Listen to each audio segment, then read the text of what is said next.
সুমন আহমেদ, শরীফুল ইসলাম সুমন আহমেদ।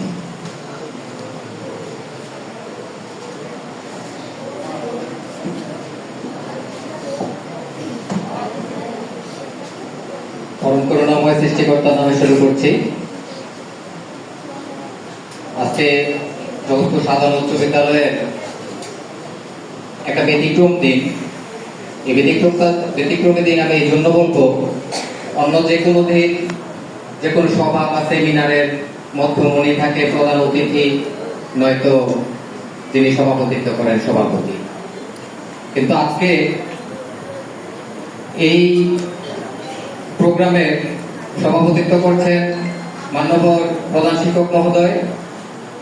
প্রধান অতিথি বা অন্যান্য অতিথিবৃন্দের মধ্যে আসলে ব্যতিক্রম হচ্ছে আজকের মধ্যমণি এমন একজন ব্যক্তিত্ব যিনি আমাদের প্রাক্তনদের সকলেরই শুধু প্রিয় বললেই হবে না, প্রিয়র চেয়েও যদি বেশি কিছু থাকে সেটা তিনি হচ্ছেন আমাদের সেই মোহাম্মদ শাহজাহান স্যার। আমি স্যারের স্মৃতিচারণ করতে গিয়ে এতটুকু বলবো, আমি এই স্কুলের একজন ধরে পড়া স্টুডেন্ট। ক্লাস 8 শেষ থেকে যে কোনো কারণবশত আমি স্কুল থেকে দূরে গিয়েছিলাম। পরবর্তীতে নারায়ণগঞ্জের সিদ্ধিরগঞ্জের একটা স্কুলে ভর্তি হয়েছিলাম। সেখানে প্রথম দিন আমাকে একটি প্যারাগ্রাফ, মানে ওই যে ক্লাসে ভর্তি হয়েছে সেই ক্লাসের পড়া হিসেবে আগের দিন একটা প্যারাগ্রাফ দেওয়া ছিল। তো প্যারাগ্রাফটা আমাকে যিনি ক্লাস টিচার ছিলেন তিনি নিজেই লিখতে না করেছিলেন যে তুমি যেহেতু নতুন, তুমি তো জানতে না আগের দিন কি পড়া দেওয়া ছিল, তুমি এটা লিখতে হবে। কিন্তু আমি সবার আগে লিখে দিয়েছিলাম প্যারাগ্রাফটা নিজে নিজে। স্যার যখন প্যারাগ্রাফটা পড়লেন আমাকে জিজ্ঞাসা করলেন, তুমি আগে ভালো কোন স্কুলে মনে হয় পড়েছো, তুমি কোন স্কুলে পড়েছো? তখন থেকে দাউদকান্দি থানা ছিল, তিতাস ছিল না। দাউদকান্দির একটি প্রত্যন্ত গ্রামের এই জগৎপুর সাধারণ উচ্চ বিদ্যালয়ের পরিচয় দেওয়ার পর উনি সত্যি অবাক হয়েছিলেন, জিজ্ঞাসা করেছিলেন কার কাছে শিখেছো। তো ওই স্কুলে পড়াকালীনই আমার মাই ফেভারিট টিচার প্যারাগ্রাফে আমি স্যারের নামটা লিখেছিলাম। তো স্যার সেই তখন থেকেই, শৈশব থেকেই স্যার আমার প্রিয় শিক্ষক ছিলেন, এখনো প্রিয় শিক্ষক হিসেবে আছেন। তো আসলে আজকের এই দিনটা শুধু বিদায়ের নয়, আজকের এই দিনটা আমাদের একজন প্রিয় ব্যক্তিত্বের জীবনের একটা বিশেষ অধ্যায়ের শেষ দিন। এটা কতটা কষ্টের এটা হয়তো আমরা কিছুটা অনুভব করতে পারি, কিন্তু যিনি এই মাঠ, এই স্কুলের যে পরিবেশ ছিল আগে খেজুর গাছ, জাম গাছ, আশেপাশের যে প্রকৃতি, সেই প্রকৃতি থেকে আজকের এই অবকাঠামোগত উন্নয়ন যিনি পুরোটা নিজের চোখে দেখেছেন, তিনি কিভাবে এটাকে অনুভব করবেন, এটা একমাত্র ওই কনসর্টি হায়দার হোসেনের একটা গানে আমরা শুনেছিলাম যে যার চলে যায় সেই বুঝে হয় বিচ্ছেদের কি যন্ত্রণা। তো আসলে তার এই বিচ্ছেদের যন্ত্রণাটা আমরা হয়তো ভাবতে পারি কিছুটা, কিন্তু পুরোপুরি অনুভব করার মতো যোগ্যতা বা ক্ষমতা আমাদের আসলে নেই। এটা মনে হয় না কোনোদিন সম্ভব হবে এটা অনুভব করা। তো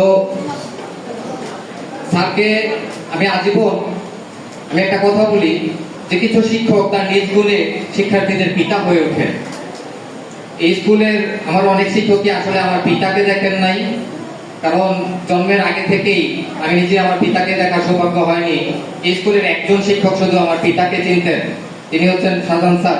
হয়তো সেই কারণেই অনেক সময় মনে হতো যে স্যার যে দেখলে, বা আমি স্কুল থেকে যখন দৌড়ে গিয়ে মাঝে মধ্যে জগৎপুরে আসতাম, স্যার সবসময় আমাকে আমার খোঁজ নিতেন, আমার মাথায় হাত বুলিয়ে দিতেন। আমার মনে হতো যে আমার পিতা যেন আমার মাথায় হাত বুলিয়ে দিচ্ছেন। তো আসলে অবসর হয় এটা একটা ফর্মালিটি আর কি, কিন্তু জীবনের ক্যাজুয়ালি আসলে কোনো অবসর হয় না। দেখি শর্টে গেলেও বানাবানে। আর বর্তমান সোশ্যাল মিডিয়ার যুগে আমরা এটাই বিশ্বাস করব যে স্যার তার যে শিক্ষাদান পদ্ধতি, তার যে ইনোভেটিভ আইডিয়াগুলো তিনি পরবর্তী প্রজন্মের মধ্যে এই সোশ্যাল মিডিয়ার মাধ্যমে ছড়িয়ে যাবেন, তার জ্ঞানের দ্বারা পরবর্তী প্রজন্মকেও আলোকিত করে যাবেন। আসলে কণ্ঠ জড়িয়ে আসে, আর কিছু অনুভূতি আসলে ব্যক্ত করার মতো ক্ষমতা আমাদের নেই। যদি থাকতো, ভিতরে যে আলোড়ন হচ্ছে সেই অনুভূতি ব্যক্ত করার মতো ক্ষমতা যদি থাকতো, তাহলে হয়তো আমি হতাম নজরুল কিংবা রবি ঠাকুর। তো আসলে যেটা ক্ষমতা নেই সেটা প্রকাশ করতে পারবো না। একটা কথা বলবো যে একজন ভালো শিক্ষক বইয়ে পাঠ শেষ করেন, আরেকজন মহান শিক্ষক জীবনটা কিভাবে বাঁচতে হয় নীরবে সেটা শিক্ষা দিয়ে দেন। তা আমার মনে হয় যে লাইফে আমাদের অনেক ধরনের স্ট্রাগল আসে, সেই স্ট্রাগল করেও কিভাবে বেঁচে থাকতে হয় সেই নীরব শিক্ষাটা স্যারের কাছ থেকে পেয়েছি। স্যারকে দিতে পারিনি কিছুই, দেওয়ার যোগ্যতাও কিছু নাই।